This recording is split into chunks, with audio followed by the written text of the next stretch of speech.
नमस्कार दोस्तों, पीसीएस गुरुजी में एक बार फिर आपका स्वागत है। दोस्तों, जैसा कि आप सबको पता ही है कि झारखंड कर्मचारी चयन आयोग ने झारखंड एसआई के लिए कुछ वैकेंसीज़ हैं, कुछ क्या उसमें लगभग 3000 वैकेंसीज से ज़्यादा सीटें हैं वहाँ पे, और उसके लिए वांट उन्होंने रिलीज़ की थी। और इसका जो टेस्ट है वो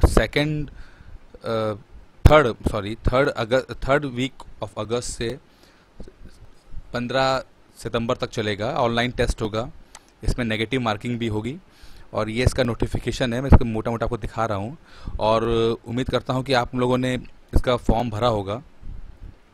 ये ऑनलाइन इसका आवेदन करना था, इसकी सूचना मैं पहले भी अपने वीडियो में दे चुका हूँ। तो दोस्तों, ये इसका जो एग्ज़ाम है वो अगस्त के तीसरे हफ्ते से शुरू होगा और जाके सितंबर के दूसरे हफ्ते तक एक पेपर चलेगा, ऑनलाइन पेपर होगा।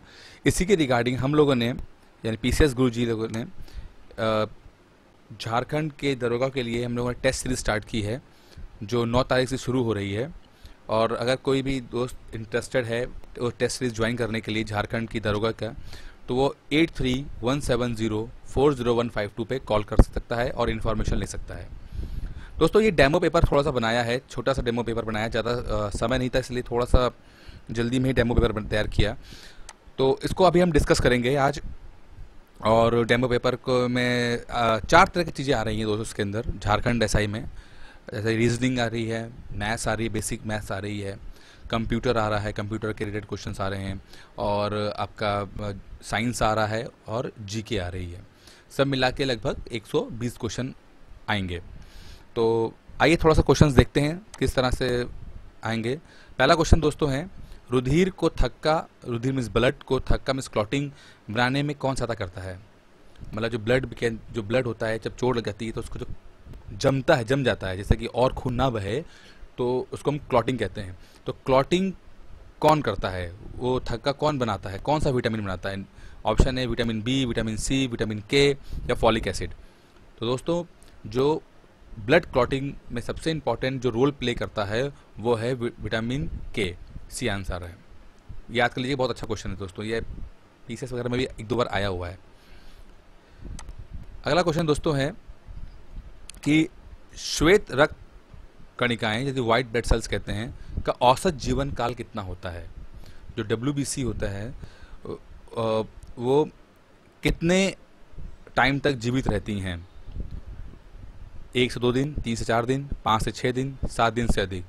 तो दोस्तों, जो वाइट ब्लड सेल्स होती हैं, जो हमारे अंदर इम्यूनिटी के लिए सेल्स हैं, जो रिस्पॉन्सिबल हैं और हमें बीमार नहीं होने देते ये सेल्स, तो उनका जीवन औसत काल होता है मात्र 3 से 4 दिन के अंदर। 3 से 4 के दिन के अंदर मर जाते हैं। स्प्लीन में जो होता है वहाँ पे जाके मरते हैं, और 3 से 4 दिन उसके बाद फिर से वो बोन मैरो में ये फिर से बनना शुरू हो जाते हैं वाइट ब्लड सेल्स, और इनका औसत जीवन काल होता है 3 से 4 दिन के अंदर। अगला क्वेश्चन दोस्तों है, निम्न में से कौन सा अमाशय में स्टोमक में हाइड्रोक्लोरिक एसिड का कार्य नहीं है? आपका पेट है, पेट के को अमाशय बोलते हैं। अमाशय स्टोमक में हाइड्रोक्लोरिक एसिड होती है, HCl होता है। कहते हैं निम्नलिखित में से इन चारों ऑप्शन में से कौन सा हाइड्रोक्लोरिक का काम नहीं है? ऑप्शन ए है भोजन का पाचन, बी जीवाणुओं को मार देना, सी भोजन को मुलायम हिस्सों को तोड़ना, या डी भोजन को मुलायम बनाना। दोस्तों, हाइड्रोक्लोरिक एसिड जिसका पीएच वैल्यू होती है 1.5 से लेकर 3.5 के बीच में, मतलब बहुत ज़्यादा एसिडिक होता है, बहुत ज़्यादा खतरनाक होता है, और वो आपके पेट में एसिड होता है। उसका काम पहला तो होता है कि वो जो आप खाना खाते हैं और जो खाना टुकड़ों में बट के जाता है, पेट में आता है, तो उसके अंदर से पहले तो वो जीवाणु को मारता है। एक प्रोसेस है, जैसे कि मतलब पाचन क्रिया का एक प्रोसेस है कि जीवाणु को मार देना, जो बैक्टीरिया जो आ जाते हैं उसको मार देना। इतने हाई एसिडिक कंडीशन में कोई भी जीवाणु जिंदा नहीं रह पाता, तो उसको हाइड्रोक्लोरिक एसिड उसको मार देता है। उसके बाद वो जो खाना होता है, भोजन होता है, उसको और वो तोड़ता है, मुलायम करता है। ये दोनों इस काम करते हैं। लेकिन भोजन का पचाना वाला काम कुछ नहीं करता है, ये हाइड्रोक्लोरिक एसिड का काम नहीं है। तो इसका इस क्वेश्चन के हिसाब से 3 का ए होगा। भोजन का पाचन क्रिया में ऐसा कोई डायरेक्ट उसका रोल नहीं होता हाइड्रोक्लोरिक एसिड का। तो ऑप्शन है इसका है आंसर है ए। जब एक लोहे की कील पर जंग लग जाता है तो लोहे का ऑक्साइड बनाता है कील के भार में बिना किसी परिवर्तन के, कील के भार में कमी के साथ, कील के भार या रंग में बिना किसी परिवर्तन के कील के भार में वृद्धि, या कील के वजन में वृद्धि के साथ। दोस्तों क्वेश्चन क्या है कि एक लोहे में जंग लगा, रस्टिंग हुई उसकी। अब क्या होता है कि जो ऑक्साइड बन रहा है तो वो क्या कर रहा है, मतलब आयरन ऑक्साइड कहते हैं ना उसको। तो क्या कील में कोई, जो लोहे का कील है उसमें कोई परिवर्तन नहीं होगा, या कील के वेट में कुछ कमी आ जाएगी, या कील के वेट में बढ़ जाएगा, है ना, या या है कि सी ऑप्शन है कील के भार या रंग में बिना किसी परिवर्तन के कोई परिवर्तन खास नहीं होगा रंग और वजन में। दोस्तों जब भी रस्टिंग होती है, आयरन के ऊपर ऑक्साइड रहता है, और एक कंडीशन बहुत इंपॉर्टेंट होती है, एयर होना चाहिए, मॉइस्चर होना चाहिए। मतलब एक लोहा है, उस लोहा जब एयर और मॉइस्चर, एयर का मतलब यहाँ पे ऑक्सीजन हो गया, तीनों चीज़ें मिलती हैं तो आयरन ऑक्साइड में रस्टिंग होती है, और आयरन के ऊपर ही, लोहे के ऊपर ही ऑक्साइड्स बनना शुरू हो जाते हैं, जिससे क्या होता है कि उस कील की वजन में वृद्धि होगी, वजन बढ़ेगा। ठीक है दोस्तों, तो ये यहाँ पर कील के वजन में वृद्धि होगी, जब भी रस्टिंग होगी तो कील के वजन में वृद्धि होगी। तो इसका क्वेश्चन है 4 का ऑप्शन है डी आंसर राइट है। एक नभिकीय रिएक्टर के लिए सर्वश्रेष्ठ ईंधन क्या है? न्यूक्लियर रिएक्टर के लिए जो ईंधन यूज होता है उसमें सबसे बढ़िया ईंधन कौन सा है? यूरेनियम 236, थोरियम 236, प्लूटोनियम 239 या यूरेनियम 235? दोस्तों एक न्यूक्लियर रिएक्टर के लिए सबसे अच्छा जो ईंधन है, जो माना जाता है, वो है प्लूटोनियम 239। प्लूटोनियम 239 बहुत अच्छा ईंधन माना जाता है। हम थोड़ा फास्ट पढ़ेंगे दोस्तों। आज भारत में किस वर्ष बजट को 2 भागों में विभक्त किया गया? 2 भाग मतलब जनरल बजट और रेलवे बजट, किस वर्ष किया गया? 4 ऑप्शन है हमारे पास, ए 1921, बी 1922, सी 1923 या डी 1924? दोस्तों 1924 तक, 1923 तक रेलवे बजट और जनरल बजट एक साथ आता था। उसके बाद 1924 में जब देखा कि रेलवे ऑर्गेनाइजेशन बहुत बड़ी हो गई और इसमें अपना इसका इन्वेस्टमेंट के लिए और इंफ्रास्ट्रक्चर पे जो अपना लगाया, तो इनका एक अपना एक बहुत बड़ा स्तर पे वो लोग काम होने लगा। रेलवे जानते ही बहुत बड़ा ऑर्गेनाइजेशन है, तो सुविधा के लिए इन्होंने ब्रिटिश गवर्नमेंट ने रेलवे और जनरल बजट को अलग अलग किया। कब किया? 1924 में। डी इसका आंसर है। अब क्या है, मोदी सरकार ने रेलवे और जो बजट है, नॉर्मल बजट है, दोनों बजट को फिर से मर्ज कर दिया है। अब एक ही बजट आता है, अब 2 अलग अलग बजट नहीं बनते हैं। किस स्रोत से भारत में से सबसे अधिक सिंचाई होती है? हमारे वैसे तो हमारा देश मॉनसून पे बहुत डिपेंड करता है, और 50% आज भी दुर्भाग्य से किसान लोग मॉनसून पे और बादलों पे डिपेंड करते हैं कि बादल आएंगे और बारिश करेंगे तो उनके खेतों को पानी मिलेगा।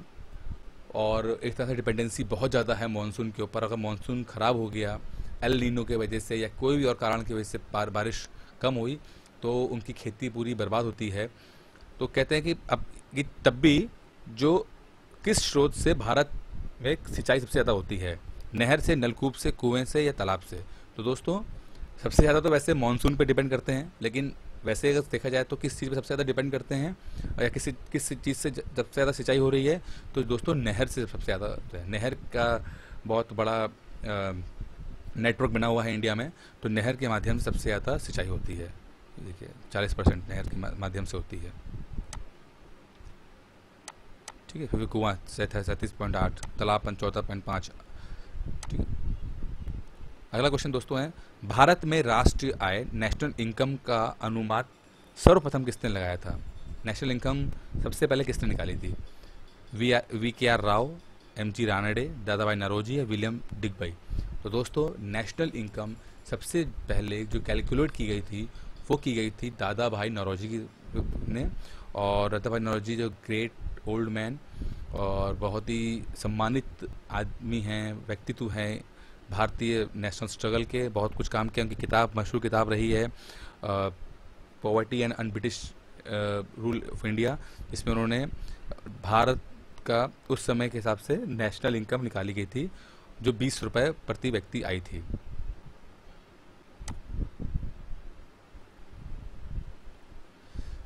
भारत के राष्ट्रीय आय में सबसे अधिक योगदान किस क्षेत्र का है? जो जीडीपी है इंडिया की, उसमें सबसे ज़्यादा अर्निंग किस क्षेत्र से होती है भारत में? प्राथमिक क्षेत्र, सेवा क्षेत्र, मैन्युफैक्चरिंग क्षेत्र या कोई नहीं? प्राथमिक क्षेत्र में आता है खेती बाड़ी, किसान, प्राथमिक मत्स्य पालन, या सेवा क्षेत्र, service sector, manufacturing sector. Primary इसी मैन्युफैक्चरिंग सेकेंडरी, और सेवा क्षेत्र को हम टर्शरी को कहते हैं। तो दोस्तों सबसे ज़्यादा जो जीडीपी में रेवेन्यू आता है या पैसा आता है वो सेवा क्षेत्र से आता है, सर्विस सेक्टर। इंडिया को कहा जाता है कि ये सेवा क्षेत्र, Indian economy is the service sector economy, क्योंकि सब सर्विस सेक्टर यहाँ पे जैसे कि आईटी सर्विस सेक्टर है, हॉस्पिटैलिटी जिसमें इंडिया का बहुत अच्छा है, पर्यटन इसमें है, तो ये सब सेवा क्षेत्र में हमें। और दुर्भाग्य है या अजीब सा कहें कि रहा कि जब इंडिया ने प्राइमरी सेक्टर यानी खेती बाड़ी से अपने को शिफ्ट किया, तो कायदे से तो ये होना चाहिए था कि प्राइमरी सेक्टर से शिफ्ट करके वो मैन्युफैक्चरिंग सेक्टर पे आते, मतलब सेकेंडरी सेक्टर पे आते, और तीसरा उसके बाद वो टर्शरी सेक्टर यानी सर्विस सेक्टर पे आते। तो ये रहता है कि प्राइमरी, सेकेंडरी, टर्शरी, पहले खेती बाड़ी, फिर मैन्युफैक्चरिंग और तीसरा सेवा क्षेत्र। लेकिन इंडिया ने क्या किया कि प्राइमरी सेक्टर से सीधे जंप करके वो टर्शरी सेक्टर यानी सेवा क्षेत्र में आ गए, और मैन्युफैक्चरिंग सेक्टर जो बहुत इंपॉर्टेंट होना चाहिए था रोज़गार के लिए, जैसे चाइना ने बहुत अच्छा कंट्रीब्यूशन किया, बहुत ज़्यादा इन्वेस्टमेंट किया, और उनका मैन्युफैक्चरिंग सेक्टर बहुत मजबूत है, बहुत ज़्यादा जॉब क्रिएट करता है वहाँ पे, और मजबूत जॉब क्रिएट करता है। वो चीज़ इंडिया नहीं कर पाई, और इंडिया ने ग्रोथ तो की लेकिन जॉब उस हिसाब से नहीं मिली। कुछ वाइट कॉलर जॉब्स मिली हैं लोगों को, कुछ लोगों को जॉब मिली, लेकिन एक ओवरऑल सिनेरियो में बहुत ज़्यादा जॉब्स क्रिएट नहीं हो पाई। इसीलिए इंडिया को कहा जाता है जॉबलेस इकोनॉमी, जॉबलेस ग्रोथ जिसे कहते हैं, कि इंडिया ने ग्रोथ तो की 8% 7% के हिसाब से, लेकिन जॉब उस हिसाब से क्रिएट नहीं कर पाए। तो इंडिया में सब जो अभी क्वेश्चन के हिसाब से देखते हैं, तो भारत के आय में सबसे अधिक योगदान सेवा क्षेत्र का रहता है।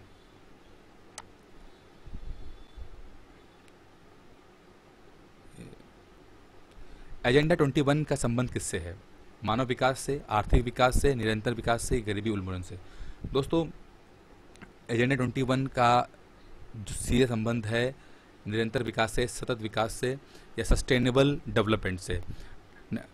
और ये जो यूनाइटेड नेशंस की जो अर्थ समिट हुई थी 1992 में रियो डी जेनेरियो ब्राज़ील में, वहाँ पर ये यूनाइटेड नेशंस ने ये पूरा इस कॉन्सेप्ट को अडॉप्ट किया था, और 21 पॉइंट्स हैं जिस पर उन्होंने कहा था कि डेवलपमेंट होना चाहिए। यदि अभी देखिए दोस्तों, ये थोड़ा सा एक बात, ये रीजनिंग के क्वेश्चंस हैं, आप इसको पढ़ लीजिएगा, वीडियो में करके सॉल्व कर सकते हैं। मैं इसको डिस्कस नहीं करूंगा क्योंकि रीजनिंग और मैथ्स के यहाँ डिस्कस करने बैठ जाएंगे तो काफ़ी समय लग जाएगा। ये 11वां क्वेश्चन और 12वां क्वेश्चन दोनों रीजनिंग के हैं, आप इसको पॉज करके आप कर सकते हैं, या आपको पीडीएफ चाहिए तो आप पीडीएफ ले सकते हैं, मुझे मैसेज कर सकते हैं, फ़ोन कर सकते हैं, व्हाट्सएप कर सकते हैं, नंबर ऊपर लिखा हुआ है, मैं इसकी आपको पीडीएफ सेंड कर दूंगा। ये 13वां क्वेश्चन भी दोस्तों रीजनिंग का है, ये आप इसको पॉज कर लीजिए। ये 14वां क्वेश्चन भी रीजनिंग का है। ये 15वां क्वेश्चन दोस्तों ये कंप्यूटर का है, हम इसको डिस्कस करते हैं। आमतौर पर प्रयुक्त अधिकांश कंप्यूटर या लैपटॉप में डैश नामक कमांड की नहीं होती है। आप कंप्यूटर यूज़ करते हैं, लैपटॉप यूज़ करते हैं, तो कौन सी इनमें से की जो है नहीं होती है, आपको अपने कीबोर्ड पे नहीं मिलेगी? टर्नओवर की, शिफ्ट की, ऑल्ट की, या इंसर्ट की? दोस्तों आपने आज अपने कंप्यूटर को, लैपटॉप को ध्यान से देखिएगा और आप देखेंगे कि टर्नओवर की आपके कीबोर्ड में नहीं है, शिफ्ट होता है, ऑल्ट होता है, इंसर्ट होता है, तो उसका आंसर है ए। 16 नंबर क्वेश्चन दोस्तों है, इनमें से कौन सी ऐसी डिवाइस है जो ऑक्सिलरी स्टोरेज का हिस्सा नहीं है? ऑक्सिलरी स्टोरेज का मतलब होता है दोस्तों सेकेंडरी स्टोरेज, जैसे आप अपना डेटा स्टोर करते हैं, तो कौन सा नहीं है? Hard disk, pen drive, cache या फ्लॉपी डिस्क। तो दोस्तों जैसे मैंने आपको बताया कि ऑक्सिलरी स्टोरेज का मतलब होता है सेकेंडरी स्टोरेज, जहाँ पे आप अपना डेटा स्टोर करते हैं। तो आप हार्ड डिस्क में स्टोर करते हैं, अपना पेन ड्राइव में स्टोर करते हैं, फ्लॉपी डिस्क में भी आप करते हैं, लेकिन आप कैश में नहीं करते। कैश क्या क्या है कि वो जैसे कि आप कोई वेबसाइट इंटरनेट पे खोलते हैं तो एक टेम्परेरी फाइल क्रिएट हो जाती है आपके लैपटॉप पे, जिससे कि अगली बार जब आप उसी वेबसाइट को खोलेंगे तो टेम्परेरी फाइल खुलती है, जिससे कि वो जल्दी से खुल जाती है। ठीक है, तो वो जल्दी एक टेम्परेरी फाइल उस वेबसाइट की बन जाती है आपके लैपटॉप पे, आपके कंप्यूटर पे, तो वो अगली बार जल्दी से रिबूट हो जाती है। तो कैश कोई स्टोरेज डिवाइस नहीं है, तो इसका आंसर है सी। अगला क्वेश्चन दोस्तों है, एक निब्बल कितने बिट्स होते हैं? 8 बिट्स, 4 बिट्स, 16 बिट्स या 6 बिट्स? दोस्तों जो एक निब्बल है वो 4 बिट्स के बराबर होता है। तो आंसर है, ये डायरेक्ट फैक्चुअल क्वेश्चन है, इसका आंसर है 4 बिट, बी के बराबर। दोस्तों ये बाकी 18 क्वेश्चन ये आपका मैथ्स का है, ये 19वां क्वेश्चन भी मैथ्स का है। आप इसको पॉज करके कर सकते हैं। आपको पीडीएफ चाहिए, मैं पीडीएफ दे दूंगा, आप पीडीएफ लगा सकते हैं इस वीडियो के। ये 20वां क्वेश्चन भी इसका है। दोस्तों ये डेमो छोटा सा बनाया है गया है, अगर आपको ये डेमो की पीडीएफ चाहिए तो आप हमें कॉल कर सकते हैं। बाकी टेस्ट सीरीज़ इसकी स्टार्ट हो चुकी है, आप इस नंबर पे आप कॉल कर सकते हैं 8317040152 पे।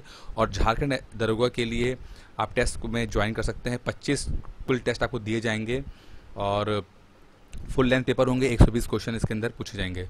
अगर आप इंटरेस्टेड है तो आप इस नंबर पे कॉल कर लीजिए दोस्तों, बाकी सारी इन्फॉर्मेशन आप ले सकते हैं। अब अगला वीडियो लेके जल्दी ही मैं दोस्तों हाजिर होऊंगा, जब तक के लिए धन्यवाद।